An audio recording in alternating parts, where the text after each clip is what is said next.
नमस्कार दोस्तों, आज एक और खास विषय पर वीडियो लेकर के आपके बीच में आए हैं। जैसे कि आपने टाइटल पढ़ लिया होगा और ये भी किसी साथी ने सवाल पूछा कि आचार्य चाणक्य ने किस तरह बिना संसाधनों के, बिना पैसे के लोगों को संगठित किया।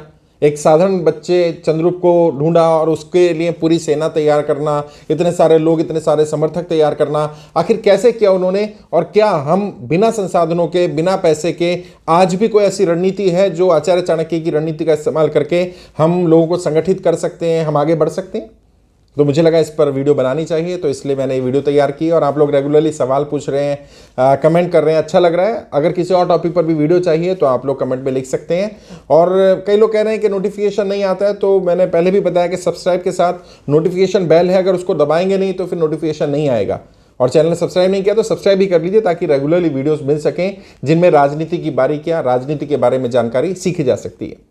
तो चलिए दोस्तों, टॉपिक पे बात करते हैं। जैसा कि टाइटल में बताया गया कि किस तरह आचार्य चाणक्य की रणनीति का इस्तेमाल करके लोगों को संगठित किया जा सकता है, लोगों को अपने साथ जोड़ा जा सकता है। दोस्तों, उस समय पर जब व्हाट्सएप नहीं था, फेसबुक नहीं था, इंटरनेट नहीं था, गाड़ियां नहीं थी, फ्लाइट नहीं थे, संसाधन नहीं थे, तब अगर कोई व्यक्ति लोगों को संगठित कर सकता है, लोगों को अपने साथ इकट्ठा करने के लिए, आने के लिए तैयार कर सकता है, तो आज अगर कोई व्यक्ति जब ये मुझे कहता है ना कि मेरे पास संसाधन नहीं है, मेरे पास लोग नहीं है, मेरे पास पैसा नहीं है, मैं आखिर कैसे लोगों को इकट्ठा करूं, तो मैं उन्हें एक ही जवाब देता हूं कि शायद आपके पास रणनीति की कमी है। क्योंकि संसाधन और पैसा या ये सारी चीजें तो बहुत लोगों के पास नहीं थी। आचार्य चाणक्य ने आखिर कैसा किया, मैं उसकी कुछ रणनीति आपको बताता हूं जो शायद आपके जीवन में काम आ सकती है। सबसे पहले उन्होंने क्या किया? सबसे पहले उन्होंने लोगों को इकट्ठा नहीं किया। सबसे पहले उन्होंने चंद्रगुप्त को तैयार किया, चंद्रगुप्त को एक नायक के रूप में तैयार किया। उसके अंदर कुछ इनबिल्ट जो गुण थे, उन गुणों को निखारने का काम किया, जो गुण नहीं थे उनको डालने का काम किया।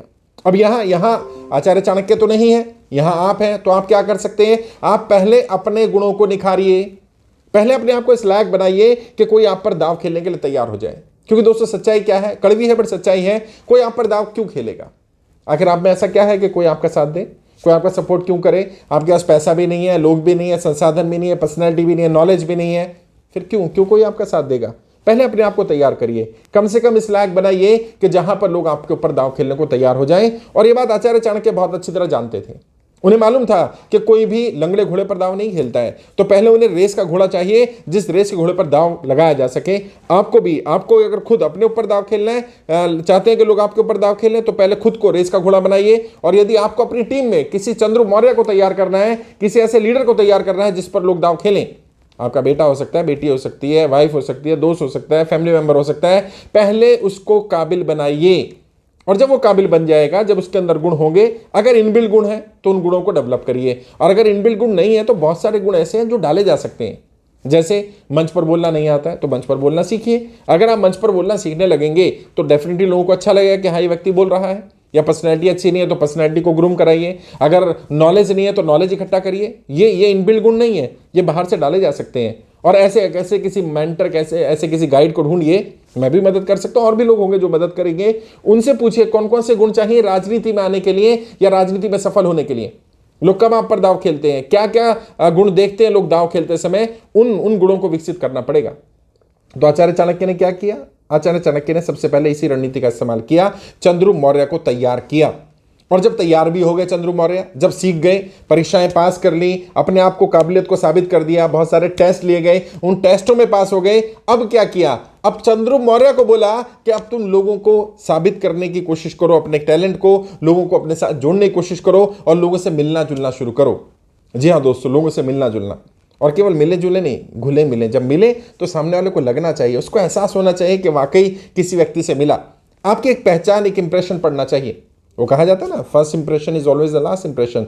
यानी कि पहली बार जब कोई व्यक्ति आपसे मिलता है, उस वक्त उसके ऊपर कैसा प्रभाव पड़ता है, ये तय करता है कि कितने समय तक उस व्यक्ति के साथ आपका संबंध चलने वाला है, वो व्यक्ति कितने समय तक आपके साथ जुड़ा रहेगा और कितना मदद, कितना साथ देगा वो व्यक्ति आपका। और हर व्यक्ति आपकी हर मदद नहीं कर सकता है, लेकिन हर व्यक्ति कोई ना कोई मदद कर सकता है। आपको ये देखना होगा कि आप जब व्यक्तियों से मिलें तो केवल मिले नहीं, घुले मिले, उनसे बात करें, उनको जानने की कोशिश करें, और यदि हो सके तो उनकी समस्याओं के समाधान भी करें। कई बार हो सकता है कि आप इस काबिल ना हो सकता है फाइनेंशियली स्ट्रांग ना हो सकता है आपके पास ज़्यादा आइडियाज़ ना हो सकता है आपके पास क्षमता ना हो, आपके पास लिंक ना हो, आप उनकी कोई मदद ना कर पाएँ, तो एक मदद तो कर ही सकते हैं ना, उनकी समस्याओं को सुन लीजिए। कम से उनसे बात करना शुरू करिए। और हमारे आसपास जो लोग हैं ना, उनकी समस्याएं बहुत छोटी छोटी हैं, बहुत छोटी छोटी। कई समस्याएं तो ऐसी होंगी जो शायद आप सुनते ही सॉल्व कर देंगे। कई लोग ऐसे हैं, पढ़े लिखे हैं, नॉलेजेबल हैं, यूथ हैं, युवा हैं, उन्हें ये तो पता है कि नौकरी में क्या क्या काम करना है, कैसे काम करना है, लेकिन नौकरी लगेगी कहाँ ये नहीं मालूम। अब आप अखबार पढ़ते हैं, आपको पता है रोज वैकेंसीज निकलती हैं, तो अखबार पढ़ करके वैकेंसीज देखना शुरू करिए और उनको पूछिए भी क्या क्वालिफिकेशन आपकी। अच्छा ग्रेजुएट्स हैं, ग्रेजुएट्स के लिए जो नौकरी निकली है उनकी एक लिस्ट तैयार कर लीजिए और उनको बताइए भाई ठीक है आप ग्रेजुएट से यहाँ आ जाइए इंटरव्यू देने। अगर पास हो जाएंगे तो आपका नाम होगा, पास नहीं भी होंगे तो कम से कम आपने अपना काम कर दिया, आपने उन्हें गाइड तो किया। लोगों की मदद करने की कोशिश करिए। मैंने जैसे पहले भी कहा था, जब भी आप किसी अनजान व्यक्ति से मिलते हैं सबसे पहले मन में ये विचार आना चाहिए मैं इसे क्या दे दूं। और जो लोग सफल हुए ना, जिन्होंने राजनीति में या बाकी फील्ड में सफलता हासिल की है, उनके अंदर ये इनबिल्ट गुण था कि जब भी वो अनजान लोगों से मिलते थे सबसे पहले मन में यही विचार आता था इन्हें क्या दे दिया जाए। और पता है जो लोग फेल हुए, जो लोग सफल नहीं हो पाए, वो जब अनजान लोगों से मिलते थे या मिलते हैं, उनके मन में पहला विचार क्या आता है, इनसे क्या ले लूँ।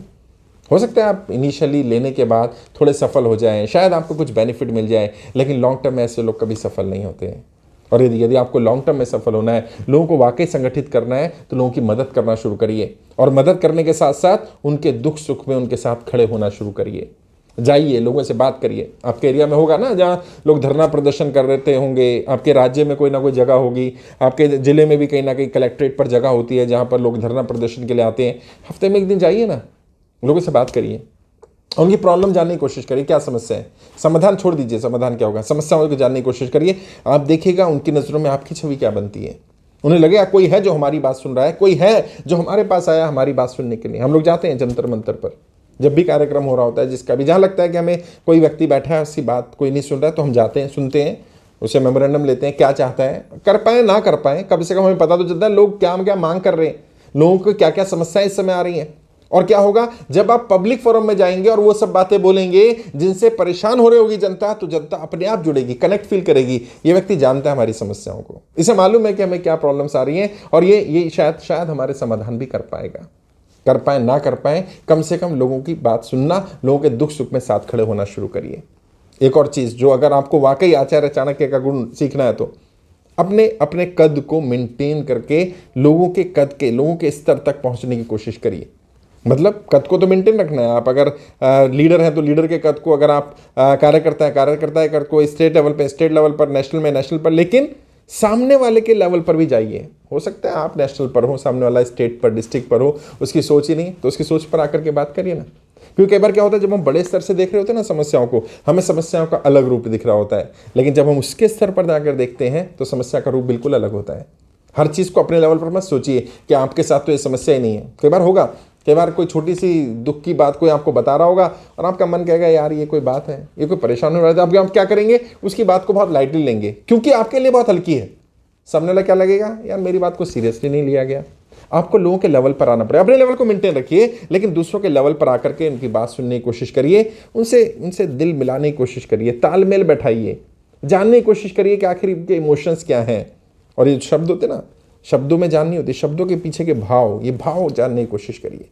जब भी लोगों से हम बात करते हैं, अक्सर मैं ट्रेनिंग में सिखाता हूँ कि जब हम लोग बात कर रहे होते हैं तो क्या कर रहे होते हैं पता है, हम बात नहीं कर रहे होते, हम बारी बारी से बोल रहे होते हैं। सामने वाला बोल रहा होता है तो मैं सोच रहा होता हूँ मुझे क्या बोलना है, जब मैं बोल रहा हूँ तो सामने वाला सोच रहा है मुझे क्या बोलना है। जबकि होना क्या चाहिए, जब सामने वाला बोले तो मैं सिर्फ चुपचाप सुनूं उसको और उसकी बात को समझने की कोशिश करूं, उसके शब्दों के पीछे का भाव क्या है। कई बार होता है, कोई व्यक्ति आपसे कह रहा होता है मैं आपसे बहुत नाराज़ हूँ, बट ऐसा नहीं होता, वो ये कहना चाह रहा होता है मैं बहुत नाराज़ हूँ। वो ये भी तो कहना चाह रहा हो सकता है कि मुझे बहुत भरोसा था आप पर, मैं उम्मीद करता था इस काम के लिए कि आप मेरे साथ होंगे, लेकिन आप नहीं थे, इसलिए मैं आपसे नाराज़ हूँ। यानी आपने उसका कहीं ना कहीं विश्वास तोड़ा है, विश्वास को झटका पहुंचाया है। अब क्या होगा, आप अगर ये इमोशन समझ पाए और आप उसके इमोशंस को पकड़ करके बोलें कि हाँ मुझे दुख हुआ, मैं वहाँ नहीं पहुँच पाया, या मैं आपका साथ उस समय नहीं दे पाया, तो सामने वाला कहेगा नहीं साहब मैं ऐसा नहीं कह रहा था, देख लेना ऐसा ही होगा। अक्सर जब हम लोगों के इमोशंस को, लोगों की भावनाओं की कद्र करने लगते हैं ना, तो लोग आपकी भावनाओं की, आपके शब्दों की कद्र करने लगते हैं और फिर आपके लिए जान देने और जान लेने को भी तैयार हो जाते हैं। एक घटना मुझे याद आती है। चंद्र मौर्य को बोला आचार्य चाणक्य ने, एक काम करो, तुम राजा बाद में बनोगे, तुम लोगों के लिए पूरे देश के स्तर पर काम बाद में करोगे, पहले जाओ और एक कबीले को कन्विंस करने की कोशिश करो कि वो तुम्हारे साथ आने को तैयार हो जाए।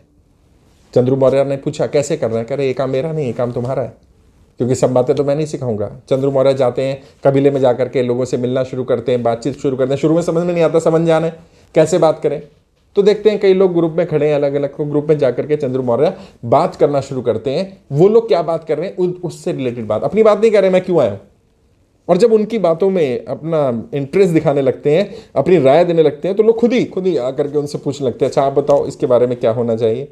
जो सत्ता के लोग हैं, जो हमारे रूलर्स हैं, उनके बारे में तुम्हारी क्या राय है, किस तरह के लोग होने चाहिए, क्या उनमें बदलाव होना चाहिए, नहीं हमारी कर व्यवस्था में बदलाव होना चाहिए कि नहीं।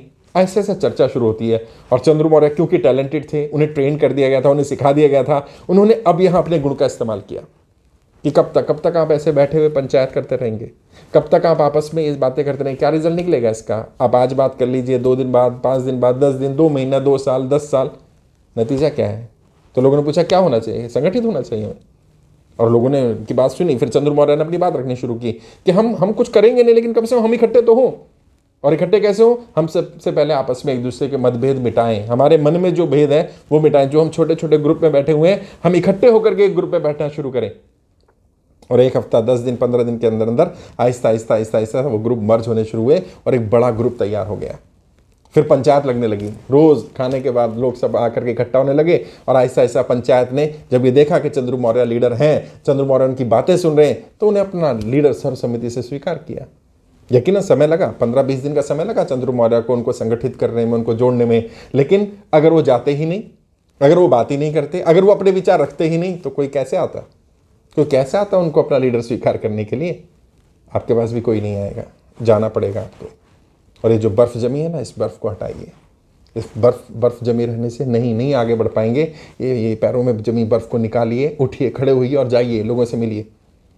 मुझे एक घटना याद आती है। एक बार एक सेशन चल रहा था किसी ट्रेनर का, वहाँ उन्होंने एक टास्क दिया सबको। क्लास में लगभग 50-60 लोग थे हॉल में।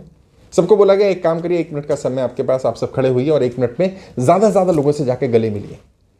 1 मिनट पूरा हुआ, सब बैठ गए। सबसे पूछा गया आप कितने लोगों से गले मिले, आप कितने लोगों से गले मिले, आप कितने लोगों से गले मिले। किसी ने बताया 10, किसी ने 15, किसी ने 20, किसी ने 25, किसी ने कहा मैं 1 से भी नहीं मिला। कह रहे क्यों, कह रहे कोई आया ही नहीं मुझसे गले मिलने। कह रहे तो आप क्यों नहीं गए, आपको भी तो जाना चाहिए था, आप भी तो जा सकते थे।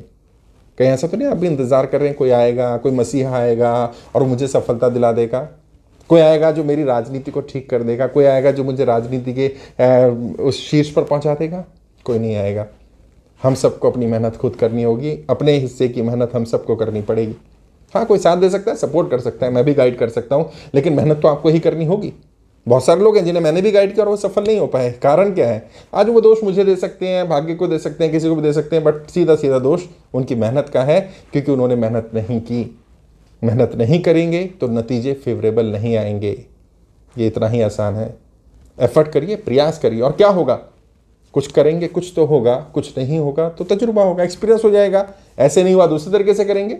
अगर चंद्रू मौर्य जाते ही नहीं, वो कहते नहीं गुरुदेव मैं तो जानता ही नहीं इस कबीले में किसी को, कोई मुझे नहीं जानता है, मैं क्या बात करूंगा, मैं कैसे कन्विंस करूंगा। और चंद्रू मौर्य वहीं अड़े रहते कि नहीं गुरुदेव पहले मेरे को लेकर के जाओ, पहले मुझे इंट्रोड्यूस कराओ, पहले मुझे वहां लीडर बना दो और फिर मैं लीड कर लूंगा। तो ना तो कभी लीडर बन पाते, ना कभी लीड कर पाते। क्योंकि उन्होंने खुद चाहा कि हाँ मैं जाऊं, लोगों से मिलूं, बात करूं, और फिर आहिस्ता आहिस्ता लीडरशिप इवॉल्व होती है। अगर आप भी इस तरह से काम करेंगे तो जरूरी है, आज नहीं तो कल, समय लग सकता है, लेकिन जरूरी एक ना एक दिन रिजल्ट फेवरेबल आएगा और आप लोगों को अपने साथ जोड़ पाएंगे, संगठन को खड़ा कर पाएंगे, खुद को संगठन का लीडर बना पाएंगे। मैं समझता हूँ रणनीति आपके काम आएगी। आज के लिए इतना ही, आगे किसी और विषय पर बात करेंगे। आपके उज्ज्वल राजनीतिक भविष्य के लिए हार्दिक शुभकामनाएं। जय हिंद, जय भारत।